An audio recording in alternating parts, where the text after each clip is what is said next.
오늘 주시는 하나님의 말씀은 사도행전 3장 13절부터 16절 말씀입니다. 아브라함과 이삭과 야곱의 하나님, 곧 우리 조상의 하나님이 그의 종 예수를 영화롭게 하셨느니라. 너희가 그를 넘겨주고 빌라도가 놓아주기로 결의한 것을 너희가 그 앞에서 거부하였으니 너희가 거룩하고 의로운 일을 거부하고 도리어 살인한 사람을 놓아주기를 구하여 생명의 주를 죽였도다. 그러나 하나님이 죽은 자 가운데서 그를 살리셨으니 우리가 이 일의 증인이라. 그 이름을 믿음으로 그 이름이 너희가 보고 아는 이 사람을 성하게 하였나니 예수로 말미암아 난 믿음이 너희 모든 사람 앞에서 이같이 완전히 낫게 하였느니라. 아멘. 지난주에는 우리가 성전 미문에 40여 년을 앉아 있었던, 그래서 수십 년을 성전 미문에서 구걸하던, 나면서부터 걷지 못하던 자가 나사렛 예수의 이름으로 일어나 걸으라는 베드로의 선언에 그 자리에서 벌떡 일어나서 걷기도 하고 뛰기도 하고 걷기도 하면서 성전으로 들어가면서 하나님을 찬송한 이야기를 우리가 보았습니다. 기적이 일어난 것입니다. 자기 자신의 변화도 이렇게 믿기지 않을 정도로 이 나은 사람은 베드로와 요한을 연신 붙잡으면서 도대체 이것이 무슨 일인가? 하나님을 찬양하며 이 놀라운 감동을 연발합니다. 그런데 이 사람을 예루살렘에 있는 모든 백성들이 매번 성전 미문을 드나들 때 보았던 사람이기 때문에, 수십 년을 지켜보았던 거지이기 때문에 너무나 잘 알고 있는 이 사람인데, 이 사람이 지금 벌떡 일어나서 걷기도 하고 뛰기도 하며 하나님을 찬송하니까 깜짝 놀래가지고 이게 무슨 일인가 그래가지고 사람들이 모여들기 시작했습니다. 그래서 예루살렘 성전에 솔로몬 행각이라고 하는 그곳에 사람들이 막 운집해 들어옵니다. 이 솔로몬 행각은 예수님이 계실 때에도 가르치는 일과 이 예루살렘에서 거대한 집회가 일어날 때는 이렇게 랍비들이 많이 가르치고 하는 그러한 장소로 많이 사용됐던 것입니다. 수많은 사람들이 이렇게 운집해 모일 수 있는 그런 공간이 되죠. 이렇게 많은 사람들이 모여 있는데 베드로가 이 사람들 앞에서 말합니다. 이스라엘 사람들아, 이 일을 왜 이렇게 놀랍게 여기는가? 마치 이것이 우리 개인의 그 경험과 능력으로 된 것처럼 왜 우리를 주목합니까? 여러분이 주목해야 할 분은 따로 있습니다. 이 사람을 걷게 한 것은 우리가 한 일이 아니라 예수 그리스도께서 하신 일입니다. 여기서 베드로는 예수 그리스도께서 살아계신 주이심을 말하는 것이에요. 지금 베드로가 이 일을 지금 예수님이 하셨다 이렇게 말하는 것은 얼마 전에 예루살렘에 있는 모든 사람들이 예수님을 죽인 것을 다 알고 있습니다. 그 사람은 죽은 사람입니다. 그 사람들에게는 죽어있는 사람입니다. 그런데 지금 베드로는 그 예수 그리스도께서 이 사람을 낫게 하셨다 이렇게 말하는 것입니다. 무슨 말씀입니까? 예수님이 지금 살아계시다라는 것입니다.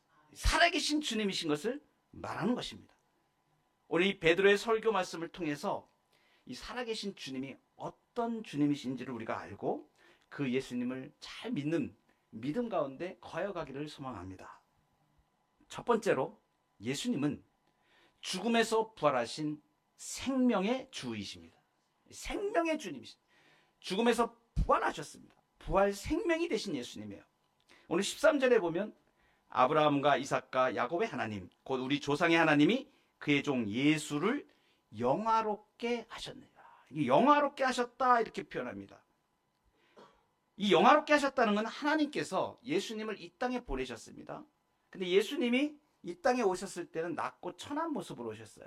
그래서 십자가에 자신이 죽으시면서 비참하게 돌아가시는 것처럼 이렇게 나타났습니다. 그런데 영화롭게 하셨다는 것은 하나님이 그를 살리셔서 영광으로 올리셨다는 것을 말합니다. 하늘 높이 영광스러운 존재로 높아지신 것을 말씀하시는 거예요. 오늘 14절 15절에도 보면 너희가 거룩하고 의로운 일을 거부하고 도리어 살인한 사람을 놓아주기를 구하여 생명의 주를 죽였도다.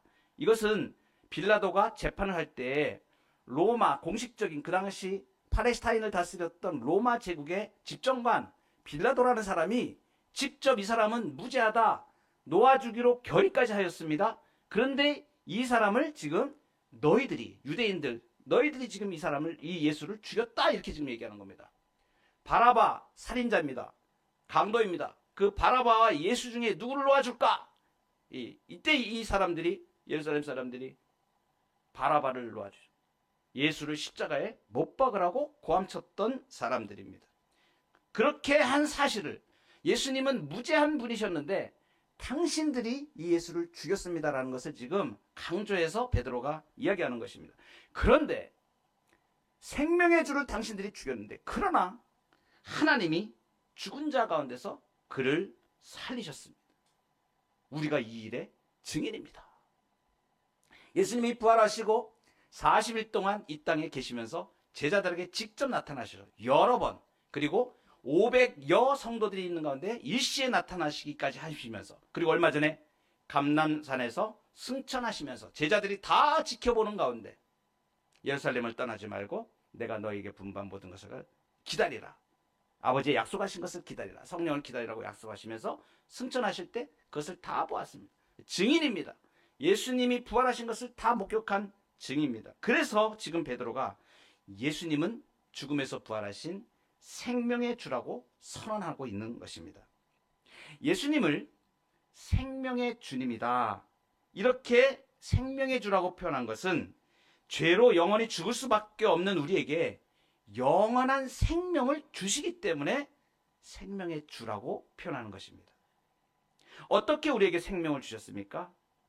죄로 영원히 죽을 수밖에 없는 우리의 죄값을 예수님이 대신 치르신 것입니다. 만일 예수님이 여전히 고난당하고 죽음 가운데 그냥 지배당하는 상태라면 마지막 죄값은 아직 지불되지 않은 것이 될 것입니다. 그런데 예수님이 최후의 원수인 사망을 정복하고 살아나셨습니다. 이 살아나신 것으로 우리의 죄값을 완전히 다 지불된 것을 말씀해 주시를. 예수님이 죽으셨다가 부활하셨기 때문에 우리가 의롭게 되었습니다. 우리가 의로워지는 것은 우리의 능력으로 되어지는 것도 아니고 우리의 힘으로 되는 것도 아니고 우리의 자력으로 되는 것도 아닙니다. 그래서 로마서 4장 25절에 뭐라고 말씀하시냐면 예수는 우리가 범죄한 것 때문에 내줌이 되고 또한 우리를 의롭다 하시기 위하여 살아나셨느니라. 예수님이 부활하신 것은 우리를 의롭게 하시기 위해서 부활하신 거예요. 예수님이 자신의 죽으심으로 죄값은 다 치르셨습니다. 그리고 중요한 것이 무엇이냐면 예수님이 부활하셔서 먼저 하나님으로부터 의롭다함을 받으신 거예요. 예수님이 부활하시면서 의롭다함을 받으셔서 그 예수님의 의로우심을 우리에게 옷 입혀 주시는 것입니다. 그래서 우리가 의롭게 되는 겁니다. 사람은 아무도 의롭게 될 수 없습니다. 어떠한 조건으로도 의롭게 될 수가 없습니다. 예수님이 부활하셔서 의롭게 되셔서 그 의를 우리에게 옷 입혀 주셔서 우리가 의로운 자라고 칭하게 된 것입니다. 부활하신 생명의 주님이 우리를 의롭게 하실 뿐만이 아니라 또 중요한 것은 뭐냐면 우리로 새 생명 가운데 살게 하세요. 그리스도를 죽은 자 가운데서 살리심과 같이 우리로 또한 새 생명 가운데서 행하게 하려 함이라 했습니다. 새 생명 가운데 행한다는 것은 무엇이냐면 예수님이 우리의 죽은 영혼을 살리셔서 하나님의 형상을 분별할 수 있게 하셔서 애초에 하나님이 우리를 지으셨던 의와 거룩함과 진실함으로 우리가 그 지으심을 받은 피조물로 새로운 피조물로 새롭게 창조함을 받은 자로 살아가는 복된 삶을 말합니다. 예수님이 부활하셔서 우리 신자들에게 주는 가장 중요한 유익이 이것입니다. 부활하셔서 우리를 의롭게 하신 것, 그리고 새 생명을 살아갈 수 있게 하신 것. 그 은혜를 힘입어서 우리가 지금 믿음으로 살아갈 수 있는 존재들이 된 것입니다. 이렇게 예수님이 생명의 주님으로 죄인을 의롭게 하시고 새 생명을 주시는 이 현장이 바로 우리가 지금 보고 있는 나면서부터 걷지 못하던 자가 성전 미문에 앉아 있다가 구원함을 받은 이 사건입니다. 부활하신 예수님이 직접 나타나셔서 지금 나사렛 예수 그리스도의 이름으로 일어나 걸으라고 말할 때에 지금 이 사람의 완전 불구가 되었던 그 육신이 구원을 받을 뿐만이 아니라 성전이 바로 앞에, 하나님을 예배하는 그 성전이 바로 앞에 있음에도 성전 미문에서 수십 년 동안 예배 한번 드리지 못하고 그 영혼이 핍절하여 아무 소망이 없고 인생에 불행했던 이 사람이 하나님을 찬송하며 걷고 뛰며 뛰고 걸으며 제일 먼저 한 일이 이 사람이 성전 안으로 들어간 일입니다. 회복되어져 버린 거예요. 영혼이 열린 것입니다. 하나님께서 이 은혜를 베풀어 주신 거예요. 부활하신 예수님이 직접 이 사람을 이렇게 고쳐주신 것입니다. 그래서 예수님처럼, 부활하신 예수님처럼 육신과 영혼의 죽음에서 새 생명을 얻은 것입니다. 사랑하는 성도 여러분, 죽음에서 부활하신 생명의 주 예수님을 의지하여 사시기 바랍니다. 우리를 의롭다 하기 위하여 살아나신 예수님과 연합된 삶으로 나가시기 바랍니다. 여러분의 영적 생명에 새로운 부흥이 일어날 것입니다. 걷기도 하며 뛰기도 하며 하나님을 찬송하는 고침받은 이 사람처럼 우리도 부활하신 예수님과 연합하면 이 삶으로 나아갈 수 있습니다. 세상적이면서 경건한 사람들을 멀리 하시기 바랍니다. 명예와 물질과 영을 추구하는 세상과 유착되어 있는 것들을 피하시기 바랍니다. 하나님을 사랑하고 두려워함으로 여러분의 사랑과 겸손과 경건한 삶을 나타내시기 바랍니다. 그리스도 예수를 죽은 자 가운데서 살리시니가 너희 가운데 거하시는 그의 영으로 말미암아 너희 죽을 몸도 살리시리라. 예수님이 부활하신 것처럼 우리도 마지막 날에 부활의 소망을 가지고 우리의 죽을 몸도 살릴 것을 믿고 우리가 사는 사람이다.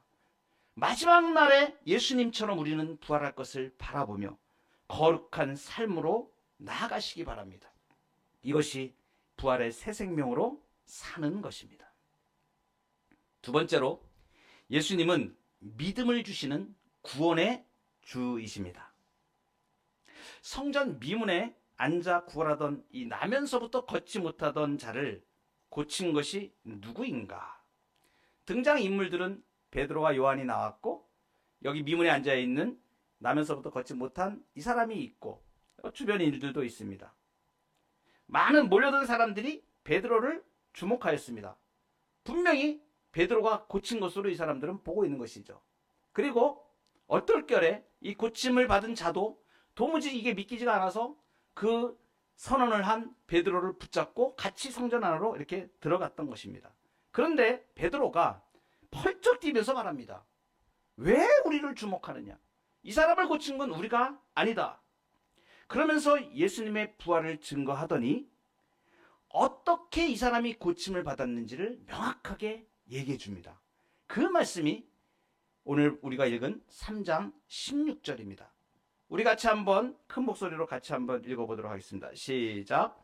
그 이름을 믿음으로 그 이름이 너희가 보고하는 이 사람을 성하게 하였나니 예수로 말미암아 난 믿음이 너희 모든 사람 앞에서 이같이 완전히 낫게 하였느니라.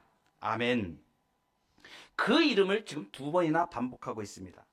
나사렛 예수 그리스도의 이름으로 낫게 되었다는 것을 지금 강조하고 있는 것입니다.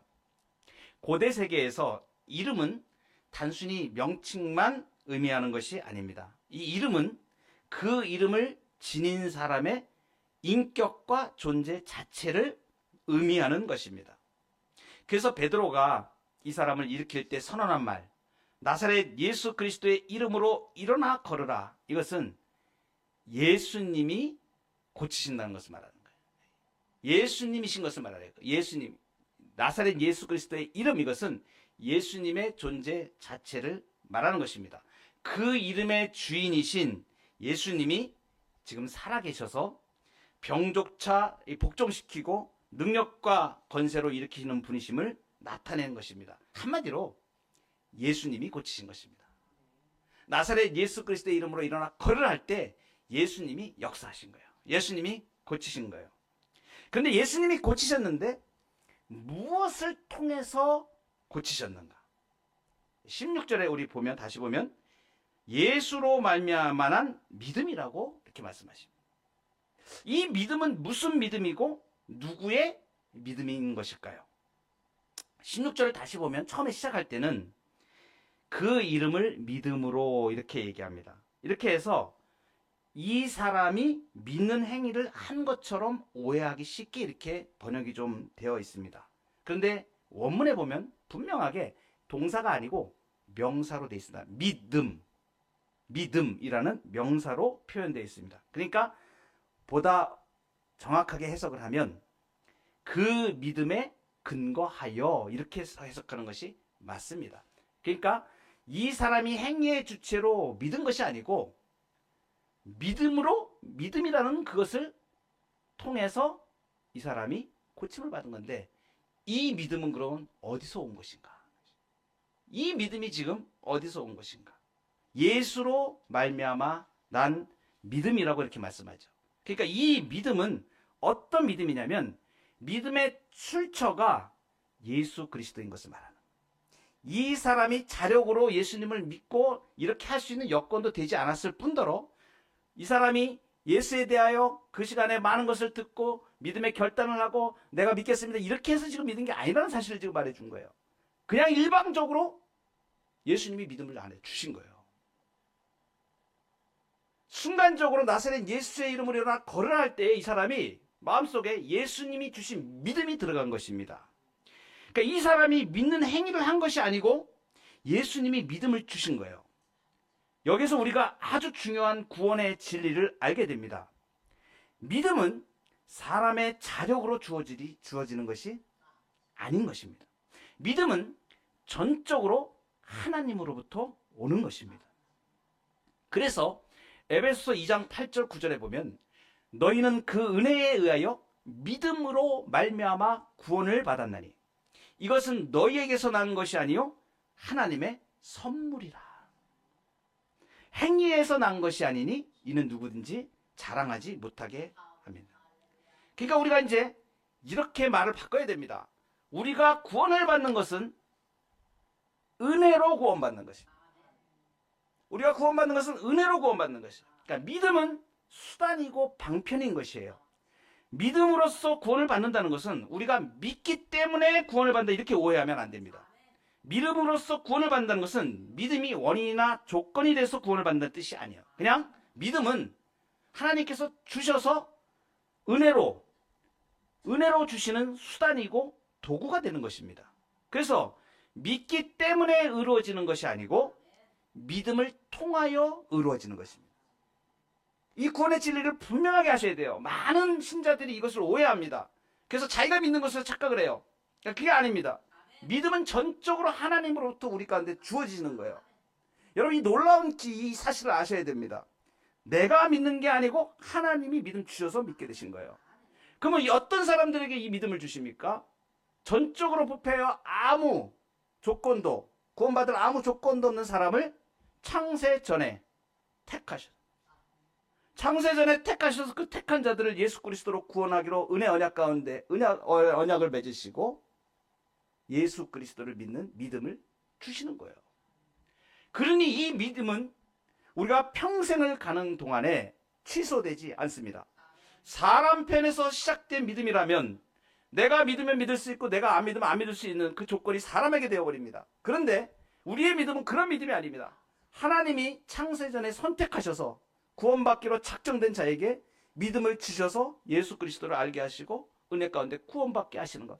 그래서 이 구원은, 우리의 구원은 절대 취소될 수가 없습니다. 왜냐하면 하나님이 시작하셨고 선택하셨고 하나님이 믿음 주셔서 끝까지 하나님의 은혜로 구원하시기 때문에 우리가 구원받은 이 구원이 얼마나 대단한 것인가를 신자들은 다시 한번 절실하게 느껴야 됩니다. 이 구원은 누구도 뺏어갈 수 없고 아무도 손댈 수 없는 엄청난 것입니다. 절대 불변의 구원의 진리인 것이에요. 사랑하는 성도 여러분, 이 40년을 다리 한번 펴지 못하고 걷지 못하던 사람이 어떻게 은혜를 받게 되었습니까? 이 사람이 무슨 성전 미문에 앉아가지고 제물을 드리기 위해서 애를 썼습니까? 말씀을 듣기 위해서 애를 썼습니까? 기도드리기 위해서 했었습니까? 그런 거 하나도 없습니다. 그냥 단지 동량으로 하루의 목숨을 연명하기 위해서 그 자리에 있었을 뿐입니다. 하나님을 예배하는 그 성전 앞, 거기에 수십 년을 앉아 있었지만 예배할 생각은 꿈조차 꾸지 못했습니다. 자기 발로 한 발짝 딛지 못하기 때문에 사람들에 실려서 들려 나와야 했던 사람입니다. 이 사람이 표현해 주는 것이 무엇입니까? 육체적으로나 정신적으로나 종교적으로나 전적으로 아무것도 할 수 없는 무능한 자임을 말하는 것이에요. 전적으로 무능한 자인 것을 말합니다. 우리가 인생이 하나님 앞에 범죄한 이후에 전적으로 무능한 자들로, 전적으로 부패하여 자력으로 아무것도 할 수 없는 전적으로 무능한 그러한 사람들로 있었던 것을 대변해 주는 것을 말하는 것입니다. 그러니까 이 사람이 고침을 받은 것은 이 사람이 한 일은 아무것도 없어요. 그냥 나면서 걷지 못하는 자로 그 자리에 있었던 것밖에는 아무것도 없습니다. 고쳐주시니까 그냥 고침을 받은 것뿐이에요. 여러분, 우리의 구원이 바로 이와 같습니다. 전적으로 부패해서 죄와 사망의 흑암 가운데 있던 우리를 부활하신 예수님이 찾아오셔서 은혜의 방편인 믿음을 우리 가운데 주시고 우리가 죄가 깨달아지고 회개케 하시고 죄사함의 은총을 베푸시고 성령을 주셔서 구원을 베풀어 주신 것입니다. 그래서 창세전에 그리스도 안에서 우리를 택하사 우리로 사랑 안에서 그 앞에 거룩하고 흠이 없게 하시려고 그 기쁘신 뜻대로 우리를 예정하사 예수 그리스도로 말미암아 자기의 아들들이 되게 하셨으니 예수 그리스도는 믿음을 주셔서 자기 백성을 기필코 구원하시는 구원의 주가 되십니다. 마지막으로 예수님은 다시 오실 심판의 주이십니다. 20절에 보면 또 주께서 너희를 위하여 예정하신 그리스도 곧 예수를 보내시니 이렇게 말씀하십니다. 예정하신 그리스도 예수를 보내신다. 이것은 예수님의 초림을 말하는 게 아니고 다시 오실 예수님을 지금 말씀하시는 거예요. 예수님께서 이제 하나님이 예수님을 이제 마지막 날에 다시 보내시겠다. 다시 보내주신다는 건 예수님의 재림을 말합니다. 21절에도 보면 하나님이 영원전부터 거룩한 선지자들의 입을 통하여 말씀하신 바 만물을 회복하실 때까지는 하늘이 마땅히 그를 받아두리라. 만물을 회복하실 때 이때가 뭐냐면 예수님이 재림으로 하나님 나라를 완성하시는 그때를 지금 말하는 것입니다. 여러분, 하나님의 작정에 따라서 태어나기로 된 모든 사람들이 이 땅에 생명을 받고 이 땅을 살아갑니다. 그 중에서 하나님께서 택하신 자들은 이제 회심하게 됩니다. 그리고 하나님이 정하신 날이 이르면 모든 사람들이 하나님의 심판대 앞에 서게 될 것입니다. 그래서 히브리서 9장 27절에 한 번 죽는 것은 사람에게 정해진 것이요 그 후에는 심판이 있으리니 하나님께서 모든 사람을 한꺼번에 자기 앞에 세우시는 때가 있다는 것입니다. 이것을 최후의 심판, 영원한 심판이라고 부릅니다. 그래서 하나님은 모든 행위와 모든 은밀한 일을 선악간에 심판하십니다. 최후의 심판은 천지를 다 지으신 하나님이 재판장이 되십니다. 그런데 성부 하나님께서 이 의로우신 심판을 아드님이신 예수 그리스도께 맡기셨습니다. 그래서 예수님이 이 땅에 계실 때 요한복음 5장에 보면 아버지께서 아무도 심판하지 아니하시고 심판을 다 아들에게 맡기셨다고 이렇게 말씀하십니다. 그러니까 주 예수님께서 심판주로 하늘로부터 오실 것입니다. 어떤 사람들이 심판을 받게 되는가? 마귀들이 심판을 받습니다. 그리고 모든 사람들이 다 심판을 받습니다. 신자건 불신자건 다 심판을 받습니다. 심판을 피해갈 사람은 이 땅에 아무도 없습니다. 크고 작든 젊든 늙든 부유하든 가난하든 왕이든 거지이든 차별이 없고 예외가 없습니다. 성품이 어떠한지 고려되지 않습니다. 그래서 고린도서에 보면 이는 우리가 다 반드시 그리스도의 심판대 앞에 나타나게 되어, 로마서 14장 10절에도 우리가 다 하나님의 심판대 앞에 서리라고 말씀하십니다. 비유로 주님이 말씀하셨죠. 예수님께서 양들은 오른편에 염소는 왼편에 이렇게 두시는 것처럼 선한 자들과 악한 자들을 나누실 것입니다. 심판대 앞에 출두하여 누구나 다 신문을 받습니다. 그 신문을 받을 때 각 사람의 죄가 낱낱이 다 드러납니다. 각 사람이 행했던 모든 생각, 각 영혼이 품었던 마음의 모든 것들이 신문을 받습니다. 그래서 하나님이 예수 그리스도로 말미암아 사람들의 은밀한 것을 심판하신다고 말씀하십니다. 그리고 각 사람이 내뱉었던 말들이 신문을 받습니다. 내가 너희에게 이르노니 사람이 무슨 무익한 말을 하든지 심판날에 이에 대하여 신문을 받겠다고 말씀하십니다. 또 은밀하게 공개적으로 행한 모든 행위, 그리고 다른 사람과 관련하여 행한 모든 행위가 심판을 받습니다. 우리가 생활하면서 누렸던 옷을 사고 집을 사고 가구를 사고 음식, 이 모든 소유를 어떻게 모았고 어떻게 사용했는지도 신문을 받습니다. 우리가 들은 모든 이 설교, 우리가 받은 하나님의 말씀을 어떻게 사용했는지 하는 것도 신문을 받습니다. 우리의 일생에 한 해, 한 달, 하루, 한 시간을 어떻게 보냈는지에 대해서도 신문을 받습니다.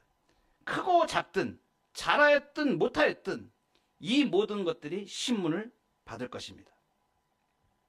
신자들의 죄 역시 심판대에 드러납니다. 신자와 불신자는 모두 하나님의 심판대 앞에 서게 돼요. 그래서 불신자는 물론이고 신자에게도 심판주로 서실 것입니다. 심판주이신 예수님은 분명 신자들의 행실도 면밀히 살필 것입니다. 신자들의 불완전한 것들, 실패들 역시 다 드러날 수밖에 없습니다. 그러나 신자들은 복음으로 말미암아 용서를 받을 것입니다. 이것이 무죄 선언입니다. 최후의 심판에서 일어날 무죄 선언이에요. 신자들은 모두 주 예수님의 속죄와 거룩함에 참여한 사람들입니다. 그래서 율법이 각자에게 요구하는 그 모든 의로움이 그리스도 안에서 성취되었기 때문에, 예수님이 의롭다 하심을 성취하셔서 우리에게 의로운 옷을 입혀주셨기 때문에 우리가 용서함을 받게 되는 것입니다. 요한계시록에는 마지막 심판에 대하여 이렇게 말합니다. 요한계시록 20장 12절부터 보면, 또 내가 보니 죽은 자들이 큰 자나 작은 자나 그 보좌 앞에 서 있는데 책들이 펴 있고 또 다른 책이 펴졌으니 곧 생명책이라. 죽은 자들이 자기 행위를 따라 책들에 기록된 대로 심판을 받으니 각 사람이 자기의 행위대로 심판을 받고 사망과 음부도 불못에 던져지니 이것은 둘째 사망 곧 불못이라. 누구든지 생명책에 기록되지 못한 자는 불못에 던져지더라. 모든 사람은 자기 행위에 따라 심판을 받습니다. 심판의 결과 생명책에 기록되지 못한 자는 불못에 던져집니다. 하지만 신자들은 모두 그리스도의 대속의 피로 생명책에 기록됩니다. 예수 그리스도께서 보좌에서 공개적으로 신자들을 하나님의 자녀로 인정하고 죄가 없다고 선언하실 것입니다. 그래서 마태복음 10장 32절에 예수님이 이 땅에 계시는 동안에 이렇게 말씀하십니다. 누구든지 사람 앞에서 나를 시인하면 나도 하늘에 계신 내 아버지 앞에서 그를 시인할 것이다. 예수 그리스도의 생애와 죽음에서 그 의로움을 옷 입힌 우리 신자들은 모두 영광과 존귀와 평강이 깃든 영생의 판결을 받습니다. 우리는 최후에 하나님의 심판이 있을 것을 바라볼 때에 그리하여 회개하고 돌이켜 죄의 사함을 받으라는 이 말씀을 우리가 받는 것입니다. 그렇게 되면 새롭게 되는 날이 우리의 앞에 이른다고 말씀하십니다. 다른 이로서는 구원을 받을 수 없나니 천하 사람 중에 구원을 받을 만한 다른 이름을 우리에게 주신 일이 없습니다. 예수 그리스도는 사나 죽으나 우리의 유일한 위로가 되십니다. 이 복과 은혜, 살아계신 주님을 사모하고 연합하여 이 생명의 주님과 동행하며 복을 누리는 저와 여러분의 삶이 되기를 축복합니다. 기도하시겠습니다.